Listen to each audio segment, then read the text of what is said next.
I had a boss in New York when I was a kid. When he was particularly exercised, he would say, "I swear to God, he could fuck up a wet dream."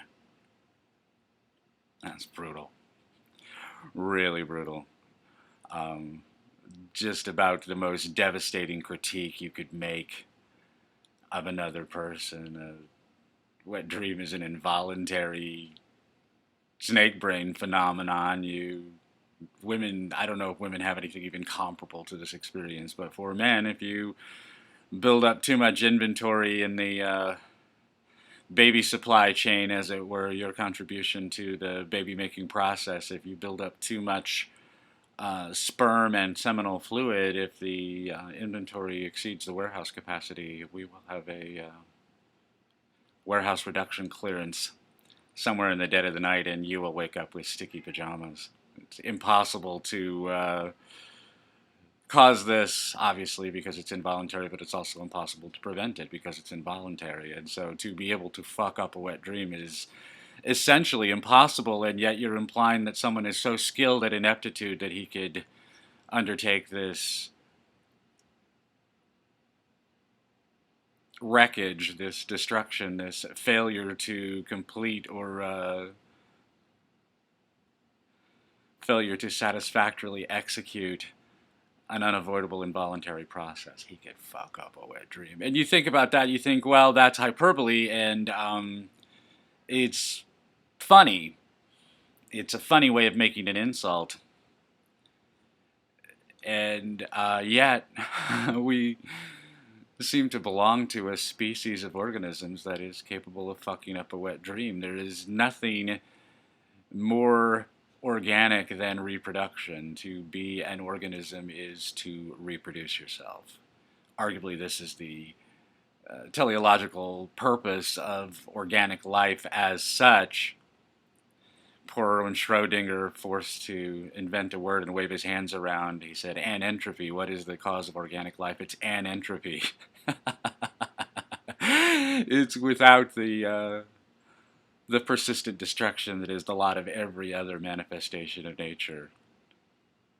Organic life lacks what every other manifestation of nature has in unlimited abundance, and therefore it is explained by its negation. It isn't that, therefore that's what it is. Sorry, very poor definition. If you're looking for a very good definition of organic life, I suggest you come back in 500 or 1,000 years, maybe longer. We really don't know. That's totally okay that we don't know, but what we do know is that organisms reproduce themselves. Organisms are obsessive about reproducing themselves.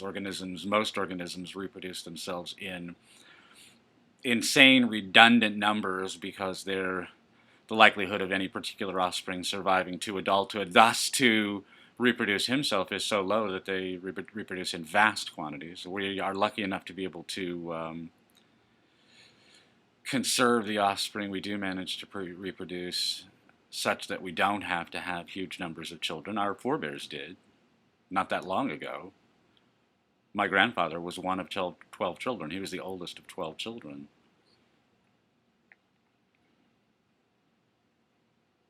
But human beings, by virtue of our having father tongue, by virtue of our being able to abstract concepts from the world around us and juggle those concepts by means of abstract reasoning, arriving at choices that are not foreordained by nature, that are not inescapable and unavoidable like a wet dream, that are necessarily the consequence of our ratiocination, and without that ratiocination, the effect would not be observed. The things that human beings do are unique in the natural world because they are based in that abstract conceptual reasoning that other organisms cannot do. This is the wonder of man. This is what makes us so remarkable. That's what makes this movie possible among every other manifestation of human ingenuity that surrounds you, that you take for granted, that you don't even bother to notice how unimaginably wealthy you are. Your dog could certainly appreciate it after about a day and a half of living without all those creature comforts that you take for granted. I think you might notice within an hour and a half, maybe a minute and a half. But all of that is made possible by your reasoning mind, and your reasoning mind is also capable of fucking up a wet dream, apparently. The theme for today's Church of Splendor homily is getting ass backwards. How the hell can you screw up sex? There are 3 stories in the news this week that I'm going to hit. If you are watching this at some later date, you can look these things up, but it doesn't really matter because there'll be stories in the news at the time that you're watching this that are essentially the same. The news repeats itself over and over again. This is, if there are any advantages to growing older, this is one of them. The recognition that if something seems really, really new, it's because you are really, really new. And the longer you've been around, the more you see that the same things happen over and over again with exactly the same consequences. There's so much we can learn from the past if only we attend to it.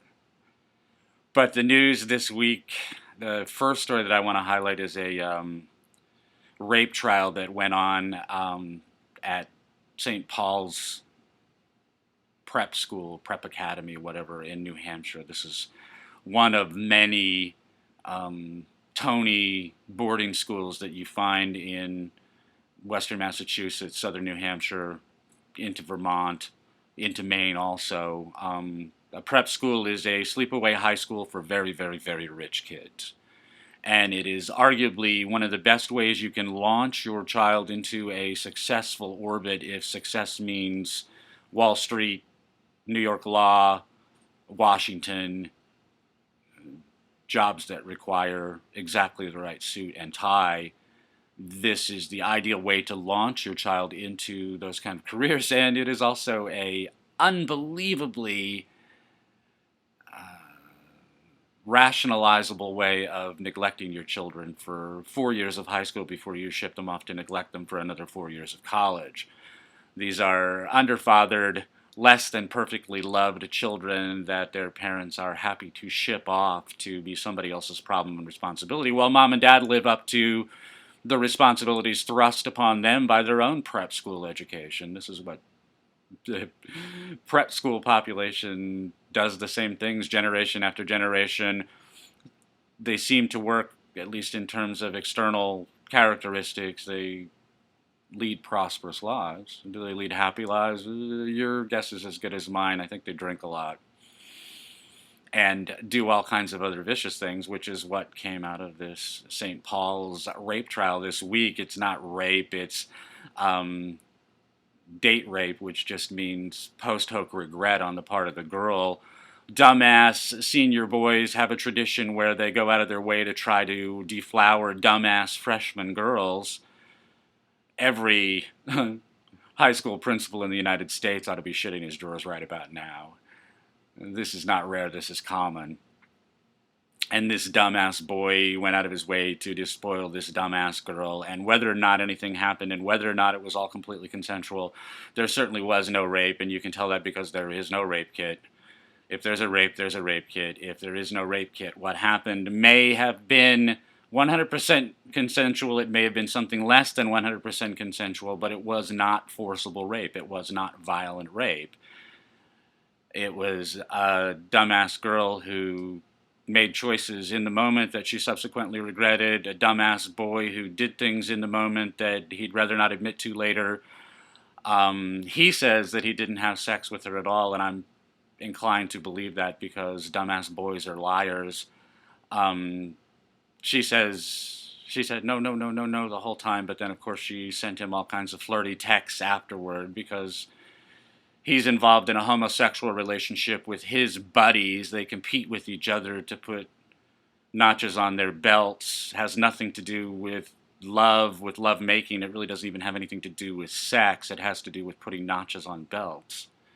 It's homosexual. It's competition among men. And she is likewise engaged in homosexual behavior. She's competing among the other girls. She's competing among the other freshman girls to be the one who's picked by the dumbass senior to be deflowered, despoiled, to have her reputation sullied and soiled, to become a slut at age 15. She's competing with the other freshman girls for that status, for the status of slut, but she's also competing with the sophomores and the juniors and the seniors to demonstrate that she's more attractive than they are. She's got what they're missing. Not just a hymen, a fresh face, a fresh attitude, a naivete, a lack of the scowls and crinkled eyes that go along with having been lied to day after day, month after month, year after year by jackass guys just like this jackass guy. Oh, my sweet suffering Jesus. This is terrible. This is all terrible. This is really terrible. Has nothing to do with love, has nothing to do with lovemaking, has nothing to do with sex even. Has everything to do with these stupid, dumbass homosexual relationships that aren't even honestly homosexual. How sad is that? And the worst part of it is, of course, the boy was convicted. He wasn't convicted of rape because there was no rape. He was convicted of misdemeanors that may or may not brand him as a sexual predator for his entire life, but he was convicted of a felony involving using the internet. Welcome to the First Amendment, using the internet to lure an underage girl into sexual activity. He's a student at this high school, she's a student at this high school, but he has full moral agency and culpability before the law, arguably because he's 18, but actually because he has testicles. And she lacks agency, lacks culpability before the law, arguably because she's 15, but in actuality because she has ovaries. This is pure sexism on its face. He did not rape this child. And yet, if this felony conviction holds up, he easily could be imprisoned for a number of years, up to 11 years, in which time he will actually be raped, anally raped, forcibly raped, rape kit raped on a daily basis for up to 11 years. This is hideous. This is awful. I'm mentioning this just because it's terribly offensive to me that we have all of this chatter about rape culture. If there's anyone in the world who is concerned about anything like rape culture, the place to start talking is in prisons, male prisons, where the rape is ubiquitous, where the rape is omnipresent, where the rape is pandemic. Set that aside. Let's press on. Another story that popped into my consciousness this week, I don't know that it was new this week, but is when I read about it, an article in Vanity Fair about Tinder and the effect of Tinder on the dating world, in particular in Manhattan, and really in Lower Manhattan, and in Lower Manhattan among, guess what, prep school graduates, prep school types. So they're already sick sexual deviants going back to their high school experience. Not to say that anybody else's high school experience is all that radically different, but these kids were growing up without the kind of good parental role models that most children are lucky, and most middle-class children anyway, are lucky enough to have. But these are the children of the wealthy who are now set loose in Manhattan with their Tinder application, and all they can do is shop for new people to fuck. That's what they do. What the men do and what the women do. They are on their phones all the time, swiping picture after picture after picture, trying to find someone to fornicate with. To fornicate with. Not to date, not to fall in love with, not to marry, not to settle down with, not to have children with, not to settle in with and ultimately die beside. None of those things, no. Simply to fuck, to have sex with. And no matter who they happen to be with at any particular moment, they're always shopping for more. They're always shopping for someone better, the bigger, better deal, the hotter woman, the hotter man. Oh, my sweet suffering Jesus, how sad is this? This is of a piece with the idea of external ethics, externalized ethics that I was talking about last week, that everybody is looking for meaning in their lives, and they're all looking for it everywhere except where it is. There's only one source of meaning in your life, and it's right in here. It's your thinking brain. Meaning, matter, priority, importance, love, value, idealize, celebrate, cherish. These are all ideas that originated in here. It has nothing to do with the stuff out there except as separate secondary consequences. That stuff out there, you cherish some of it, you admire some of it, you celebrate some of it, you love some of it, but you do all of those things from the inside out. And looking for something out there, a job, an income, a car, a house, a woman, a harem of women, a busload of women, a building full of women, 3.5 billion women on the face of the earth. You're not going to find meaning in any of those things because the meaning is only in here. You have to build it from the inside out. And it's just sad to think about these. These are pretty young people, pretty successful, prosperous, well-educated, theoretically well-raised young people, obviously completely underfathered. They wouldn't be engaged in this behavior, but the behavior is obsessive, that they're trying to rack up, the boys are trying to rack up as many notches as they can, and I have no idea what it is that the women are shopping for, what the hell it is they think they're getting. I wrote an essay in 2012 called 50 Shades of Bleak, which was about the 50 Shades of Grey phenomenon, but also about another different article that I had read at the time about Hillary Rosen or some Hannah Rosen wrote about the college hookup scene. So we're going from the children of St. Paul's prep, once they get to college, what is life like for them? And it was horrifyingly bad for the women, unbelievably bad for the women. And I wrote about it in this essay. What it really boils down to is a matter of mating strategies, and women have been convinced, have been persuaded by very evil philosophers, have been persuaded to discount their unbelievably high sexual market value and to hold it as being less valuable than the unbelievable low sexual market value men hold for themselves. That this boy at St. Paul is a perfect example of the unbelievably low sexual market value that young men hold themselves in, is that he's willing to engage in a permanently consequential act, may result in an STD, may result in a pregnancy, obviously did result in lifelong damage to his life. His life is screwed up completely from now on. Hers too. And they did this over a triviality. They introduced lifelong scars. I mean, unbelievably brutal scars. Most people get off easier. Very few people get it this hard. But every time you engage in casual sex, you are introducing those kinds of risks into your life. And that men are willing to do this is indicative of how the incredible contempt that they feel for their own sexual market value, and that women are willing to do this is evidence of an incredibly brilliant, incredibly successful philosophical fraud.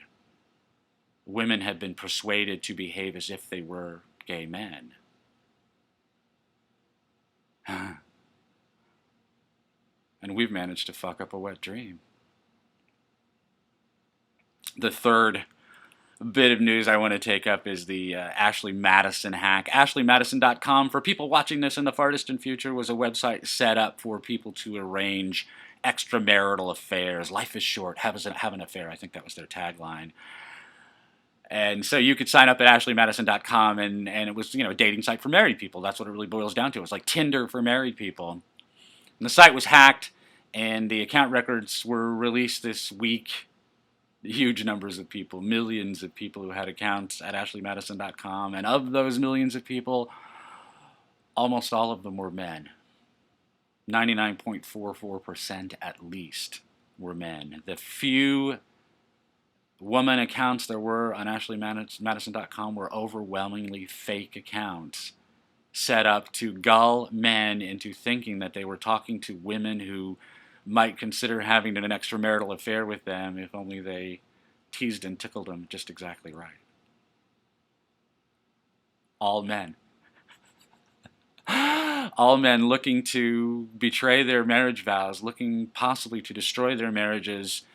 Again, introducing the possibility of an STD, an unwanted pregnancy, criminal charges, possibly rape charges, prison time. Who knows what consequences might be visited upon these men if they successfully arrange an extramarital assignation through AshleyMadison.com, and they can't do it anyway because why? It's nothing but a sausage fest. It's nothing but men. It is a cargo cult. And every bit of this, every bit of the argument of the sexual revolution is a cargo cult. We've been talking about cargo cults since we started the Church of Splendor. Cargo cult is a religion founded by people who see things that they think are miraculous and attempt to replicate them with the tools and materials they have at hand. And so during World War II, the United States Navy would show up by boat and take an island and set up facilities, set up an airstrip so that the U.S. Air Force could start landing aircraft, and they would bring in cargo planes and build all kinds of facilities and build better airstrips and build landing towers and things like that, and that would be a base, an air base in World War II until the action moved on, and then it would be abandoned. And so the natives on the island will have seen all of these miraculous events with absolutely no conceptual underpinning, with no understanding for how these things can happen, how they're not magic, how they're not miracles. They're just technology. And the U.S. government is gone and left behind what it didn't want to take on to the next base, but mainly it stripped the land bare and moved the material on to where it would be more useful for the war effort. And the islanders are left behind wondering how they can replicate all this magic. And so they build fake airstrips, and they build fake landing towers, and they have fake landing officers waving fake flashlights to try to draw in the miraculous cargo airplanes that will bring more of this magical cargo to their island. That's a cargo cult. That's what a cargo cult is really. But what you're looking at is the assumption that proxy entities, proxy objects, and proxy behaviors will result in some sort of reality. That you can magically invoke and create reality by manufacturing fake substitutes for that reality. And so in the St. Paul's prep school story, we have young people, men and women, young boys, young girls, thinking that they are engaged in love, romance, lovemaking, the sexual expressions of lovemaking. They think that's what they're doing, and they're not doing any of those things. They are semi-publicly masturbating, socially masturbating in order to get bragging rights with members of their own sex. That the opposite sex component of this seeming sexual event is strictly a proxy event. It's a cargo cult for sex. It's not sex. It's not lovemaking. It's strictly a cargo cult. In the same way, the Tinder, getting Tinderitis, the Tinderellas, the Tinder generation, shopping. If there's no one at home you're hurrying to, it's just a graveyard you're hurrying through. They're hurrying through a graveyard full of people of the opposite sex in a cargo cult pantomime of young love. There is no love. All there is frenzy. And the Ashley Madison story is the funniest cargo cult of all. Because here we have men fantasizing the incredibly good sex that they're going to have with this woman who's not my wife, who doesn't know me, who doesn't like me, who doesn't know what I like, whom I don't know what she likes, who doesn't care about me at all, who will turn her back on me as soon as the event is over and never think about me again, who may well make false charges about me with the police, who may give me a disease I can never get rid of, who may expose me as a lying, cheating, morally corrupt reprobate to my children, to my parents, to my wife's parents, to my wife. Fantasizing about how wonderful it's going to be when I undertake a risk that could ruin everything I've been building for years. Oh, my sweet suffering Jesus. This is when it's useful to be Irish and Catholic. Don't believe in God. I do believe in the power of expostulation, and that's one that you will hear, if you're Irish and Catholic, you'll hear a lot when you're growing up. Oh, my sweet suffering Jesus. This is the ass-backwards world at its most perfect. This is fucking up a wet dream. And it entirely results from taking the universe backwards, from facing the wrong direction, from looking at the world exactly wrong. The values that matter in your life are real, not imaginary. They are near to you. They are not far away. The things that are far away seem so much more beautiful. They're surrounded by that mystical aura that goes along with everything idealized. Your values are near. They're not distant. Your values are few in number. They are not abundant. And your values are actionable. They're things that you can act on right now. Everything that really matters to you in your life is real, is near at hand, is few in number, and is actionable, is something you can actually do something about. And every manifestation of every cargo cult will be inverted in every one of those respects. It will be imaginary, not real. It will involve things that are far from you, not near to hand. It will entail a hypothesized imaginary abundance, vast abundance, and it will require no effort on your part. It will come to you easily. Imaginary, distant, abundant, effortless. Magic. This is a mistake. Every bit of this is a mistake. The absolute best love, romance, lovemaking, sexual expression that you can possibly have in your life, you will have with your spouse, with your best beloved, with the love of your life, with the person that you marry with the intention of being married forever and with zero intention of ever shopping for alternatives. This is the best lovemaking you will ever have. If you get your marriage right, you will have everything that all of these frenzied, sex-obsessed cargo cultists are looking for and never ever finding. The only way you can get what they quest for obsessively by looking for love in all the wrong places, the only way that you can get what they seem to be looking for is in a serious, committed, monogamous marriage. And then it'll be wonderful. If you work at it, if you believe in it, if you do the job, if you deliver the goods, it will be unbelievable. Awe-inspiring. Perhaps too time-consuming.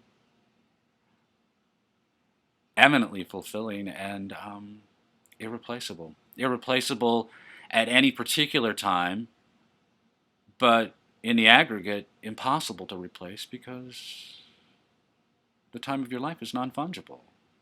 The things that you did yesterday, you will never do tomorrow. And if you flush yesterday in the misguided belief that you can make tomorrow better by destroying your own past, this is an error. This is incorrect. And so I thought I would talk just a little bit about the virtues that make a good marriage work. And the first of them is the one that you will rebel against worst, I should expect, the one that you will rebel against most, and that would be chastity. The virtue that will matter most to you in your marriage, in your love life, in the romantic life, for the entire span of your life, the virtue that will matter most will be chastity. And chastity extends to everything right down to flirting. If you are routinely flirting with people that you don't view as mates, this is an unchaste behavior that will ultimately bite you in the ass. The next one that I would cite would be loyalty, that you need to be loyal to all of your loves, to everything that you love, but especially to the people that you love, and to your spouse above everything. And again, I would say that that loyalty extends all the way down to snickering and gossip and making fun of your beloved with strangers. That your loyalty to your spouse should be total and absolute. If there's anyone in your life that you would never betray, that you would never turn on, that you would always stand behind, and no matter who stands against that person, no matter what charges have been made, no matter what other people might choose to do, that there's one person in the world that you're always going to stand behind and defend. That's your spouse. That loyalty is absolutely essential to making your marriage happy, successful, enduring. The third virtue I would cite would be fidelity. And by fidelity, obviously, I mean sexual fidelity, but I mean emotional fidelity too. That you are married to your spouse and to no one else. There is no alternative. There is no second choice. There is no one that you're thinking about as an alternative or a replacement.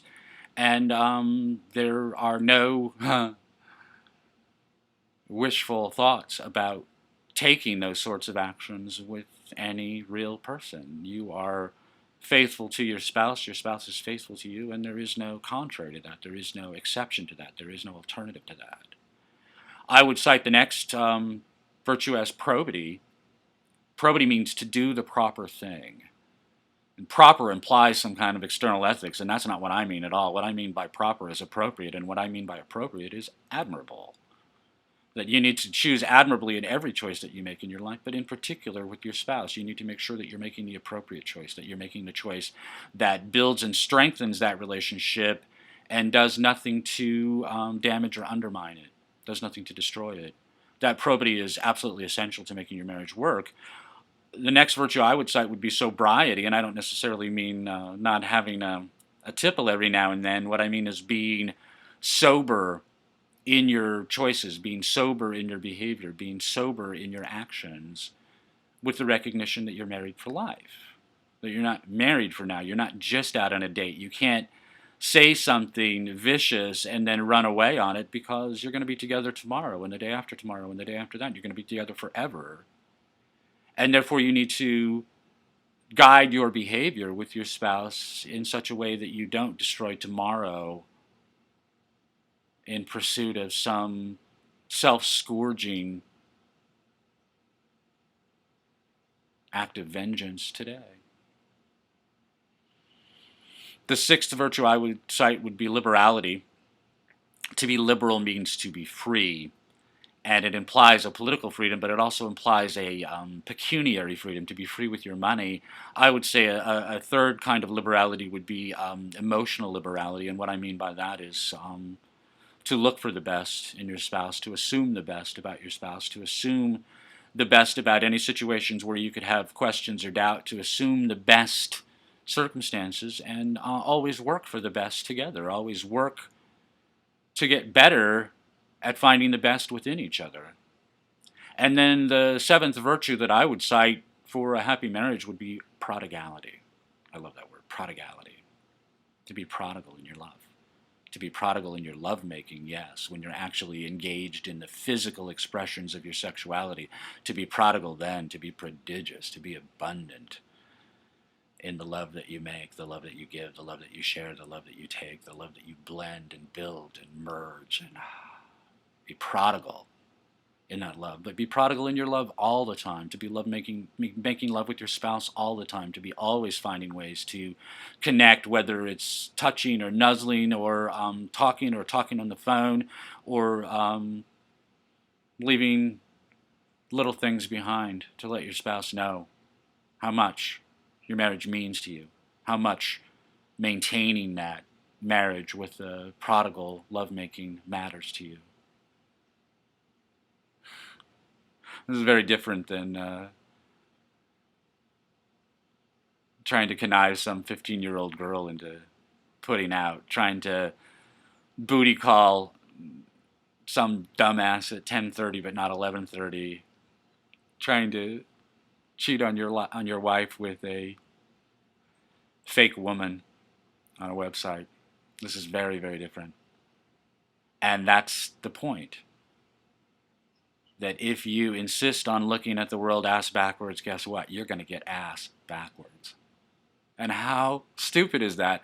The one thing that every organism can be counted upon to do is to at least try to reproduce. And we have produced a generation, a whole world full of people who do everything they can think of to avoid reproduction, while avidly pursuing every cargo cult manifestation of human sexual reproduction. How sick is that?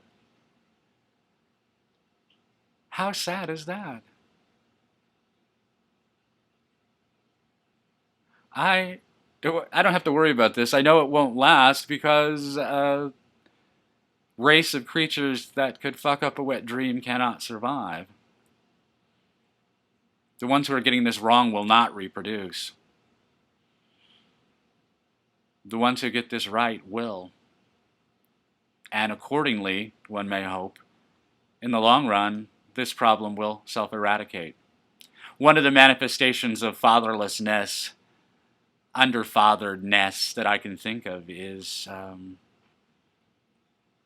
dad teaching his son or daughter how to refold a map. This is, I guess, a symptom of my own age. There are no more paper maps that I know of. All maps are online now. Google Maps has taken over the map world. But if you remember the old gas station style of road map, it came apart a certain way, and if you folded it back up in exactly that way, it would fold up properly. The fact of the matter is, it's paper. You can fold it any way you want.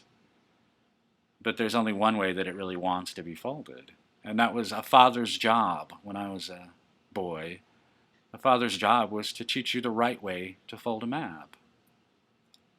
There are obviously an unlimited number of ways for human beings to express their sexuality. But there's only one appropriate way. The way that we're talking about here, the way that involves those 7 virtues: chastity, loyalty, fidelity, probity, sobriety, liberality, prodigality. There's one right way to fold the map. There's one right way to get marriage right. And everything else is ass backwards. My name is Greg Swan.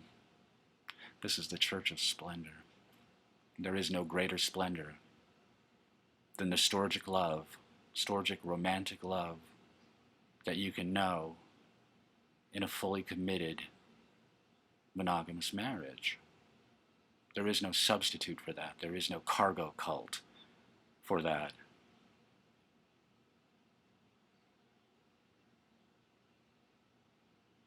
I encourage you to go grab some for yourself. Bless you. Thank you. Talk to you next week.